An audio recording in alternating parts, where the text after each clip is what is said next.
This isn't your usual episode. It's a 5-minute fix. One question, one quick win, just 5 minutes. So we're getting straight into it. Today's question comes from Aaron, who's been reflecting on what's helped him make real progress with the guitar. And the question he asked me was, how do I structure my practice routines so I keep progressing instead of getting stuck? This is a fantastic question and something I see players of all levels struggling with. Aaron actually shared the framework that worked for him. And I want to talk through it because it lines up with what I teach too. And it's a simple 3-part structure.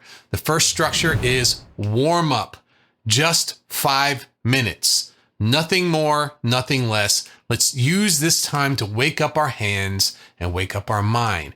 Well, you can work on scales. It could be finger independence, technique exercises, picking drills. But what we're doing is we're not rushing. We're focusing on clean, controlled movement.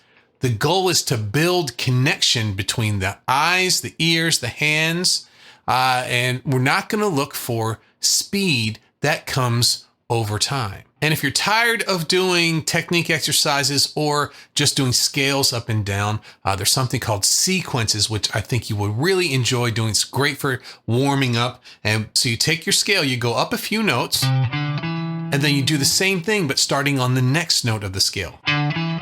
So this, I'm going up 3, then I'm going to the second degree of the scale and going up 3 from there.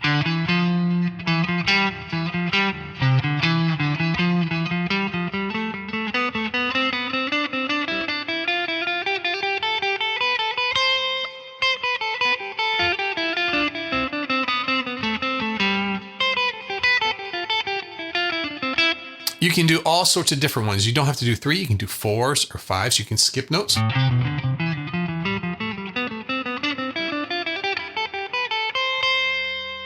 They're a great way to get your hand-eye coordination going using the different muscles in your hands and wrists, and you're going to have a lot of fun doing it. The next section of practice is called new material. This is where you're going to stretch your skills. It could be a lick. It could be a new chord shape, a part of a solo, whatever the hard thing is that you're working on at the time. These are things that don't sound good. You're working these to bring them to the place where you will share them with someone someday. Keep it small. Keep it specific. Small goals. Loop the hardest part. If you're working on something, you always screw up this one part, make sure that you focus on that. Don't run the whole song every time. Look at the difficult parts, and we're going to try and get through them.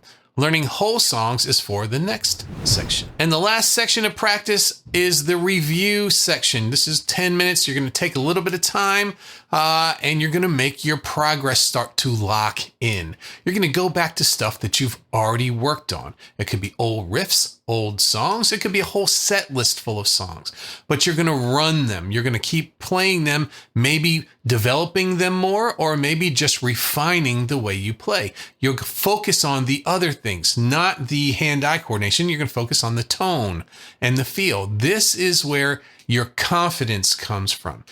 The key is consistency and clarity and repeating yourself. Every week, go over this song. Maybe you haven't played it in a few weeks. Go over it again. When you know what to do and when you're doing it, you don't waste a lot of time and you don't burn out. If you've been feeling stuck, try this 3-part layout for a week. Warm up, new material, and review, and see how it feels, and let me know how it is in the comments. If you want to make your practice time easier and more effective, I have a practice space checklist that helps you set up the perfect practice space so you're not wasting time or fighting your environment around you. It's free and it'll help you stay consistent without the frustration, and you can get it in the show notes below. This has been your 5-minute fix. I'm Lee from Play Guitar Podcast. Thanks for listening, and go practice something that moves you today.